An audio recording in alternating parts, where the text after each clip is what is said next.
Well, Matt, how have you reflected on Tuesday? It looked a little bit frustrated at full time that you didn't get anything from the game. Yeah, it was very frustrating, especially after the last two performances at Eastleigh and Chesterfield. We were disappointed. I think the gaffer hit it nail on the head when he said that we didn't really deserve anything out of the game. I think we found it. We started off really well, and then the conditions didn't really help, and it sort of pinned us in. We couldn't really get out, and then never really found ourselves back in the game until the end. Obviously, a little mistake by Bevs cost us a second goal, but basically he's been brilliant. So, and he tried to do the right thing, and we tried to do the right thing, and you can't really say much. Because you had a lot of defending to do in that first half in the tough conditions. So were you disappointed that you sort of didn't build on that in the second half? Yeah, I can't. Well, personally, and I know a couple of others come in at half time. I weren't massively disappointed. You always get periods of the game, maybe a half or 10-15 minutes where you're under the cosh, and we were at the first half. Where we come in 0-0, and when you come in half time 0-0, there's always a chance you go on and win the game. So it was disappointing to concede the goal. I think it was the 70th or sort of close to that, which is always difficult. And then obviously they scored another one. We got one back, but yeah, it just wasn't enough.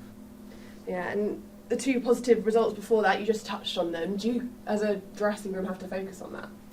Yeah, I think you can never get too high and never too low with performances and results. So we've had two good performances, and then we had an off day Tuesday night, so we have to just go back Saturday up to Halifax and put on a good performance. The manager's touched on how much football you will have played and fatigue playing its part. How are you feeling physically, and how is the whole team sort of dealing with that? Yeah, it has been difficult. The schedule of Saturday, Tuesday is very demanding.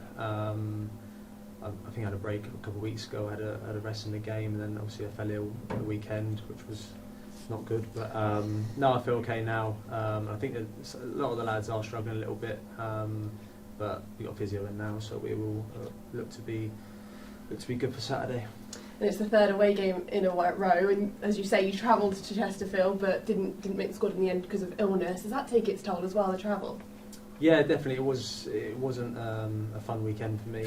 Stuck in the hotel all day Saturday on my own, listening to the commentary, which was very good. You and Sam. So I was listening to that, and it was not nice. And I think Tuesday I was still struggling a little bit, but I'm definitely feeling better now.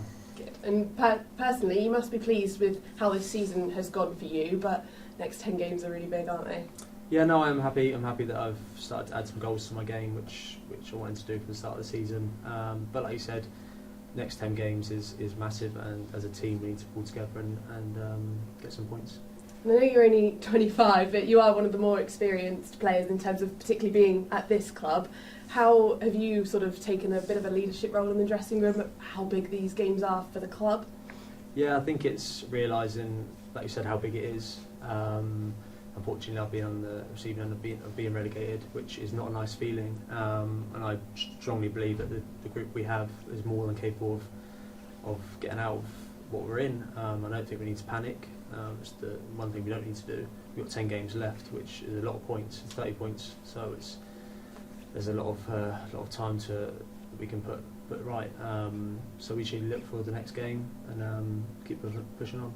And you've just played 3 teams that are in the playoff positions. You've next got Halifax, who are closer to you in the table. That's a real opportunity, isn't it? Yeah, we've got a few games coming up that teams in around us, which will be massive games for us to get points. But like you said, we go into every game regardless of.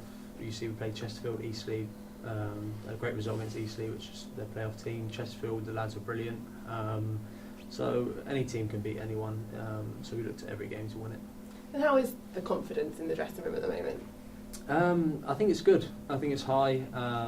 Tuesday night was tough to take, but like I said, you can never get too high, never too low. You have to try and find a mid ground of when you do well, you accept it, and when you don't do well, you have to accept it as well. So you have to move on to the next game. The good thing about the schedule is you never have to wait too long until the next game to put it right. So you've got Saturday to put it right.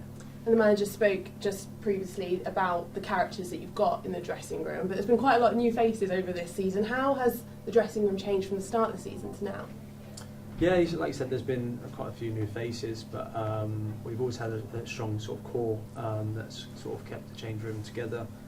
You've got likes of Skip, me, Law, so people have been here for a long time now. And all the new additions have been brilliant. They've really bought into it. So if we stick together, I'm sure it'll be fine. And I spoke to the manager about the fans. They've still been travelling in their numbers, and they seem to be really positive about the future of the club. How much do you need them in these next 10 games? Yeah, it's massive. They've been brilliant the last few weeks, especially. They've been really good. It was a great turnout for Barnet. Unfortunately, the result wasn't great, but like I said, we need them more than anything, and the lads need to realise that the fans pay money to come watch us, and they travel all around the country, and we need to make sure we're doing everything we can to get a result. Thanks for your time and good luck. Thank you. Matt, question I always want to ask you, your engine, how the hell do you keep it going? Because you just never seem to stop running. Yeah, it's one of my strengths. I've always been good at it, to be honest. I don't know where it comes from, because my old man's not very physically fit, so I don't know where it comes from. But no, yes, it's one of my strengths. You haven't got a turbocharger on there? I don't think so, not last much yet. No. No, but I mean, it must be, I mean, unfortunately you didn't make the cut, but the fact that you've been picked for England, somebody must have noticed. Yeah. So it was obviously nice to get in the provisional squad. Unfortunately, I didn't obviously make the cut, like you said, but it is what it is. Frustrating though, isn't it? You make the main squad and then you don't quite make it. Just that. Yeah. It is frustrating. But like I said, we've got a lot of games coming up and a busy schedule, so I'm more looking forward to playing for you at the moment. Well, absolutely.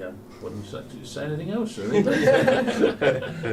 But you know, it kind of Saturday seemed as though not Saturday, Tuesday seemed as though it was a game too many. It was a bridge too far from a fitness perspective after the 2 other games you had. Did you feel that was the same way?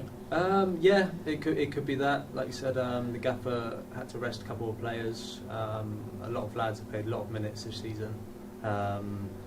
So it was always going to come a time where there might be an off day or people feeling leggy, but we just have to keep picking ourselves up and going again. When do England pick another squad? Do you know offhand? Next year, okay. Next year. Oh, it's as long as that. Yeah. Something there might have been Next year. And what about all the travelling? I mean, does that get you on the bus all the time? I mean, I've experienced it myself, so I know what it's like. But yeah, I'm not great, to be honest. I get travel sick, Yeah.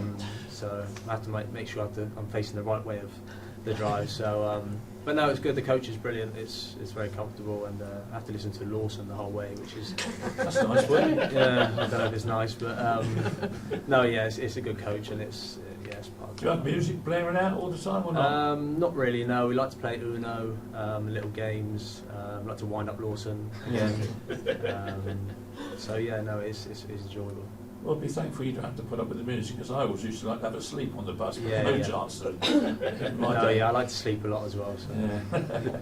Well, good luck on Saturday anyway. Thank you. Mate. Cheers. Hi, Matt, how you doing? Hi, mate. Good. Yeah, to touch upon it there, you're the longest serving player at the club, and obviously you've seen kind of everything that's happened off the field. How does it feel now that the SU Gloves are in and there's kind of a new change of stewardship? It's good. It's always difficult as a player when things go on in the background. You never really know what's going on in the future. But it's been positive.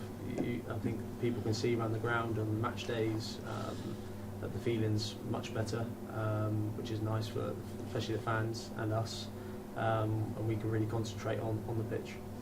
And I was looking at your stats with 10 games to go. It looks like you're going to be playing more games this season in the league than you've done in your career. I think that just shows how important you've been to this side. Do you feel it yourself? Yeah, I always want to play as many games as I can, and I think the last couple of seasons I played a fair few, but I've always wanted to get to sort of that 40 mark season, if I'm not suspended and don't pick up any cards. So hopefully I can get to that 40 mark, and I'll be really happy. And by the sounds of it, we might have one younger Glover coming into the family. How happy are the club that Josh Thornton's had as child? Yeah, it's been brilliant.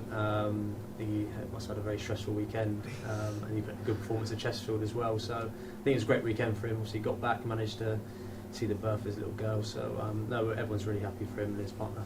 That's great. Best luck for the weekend. Cheers, guys. Thank you.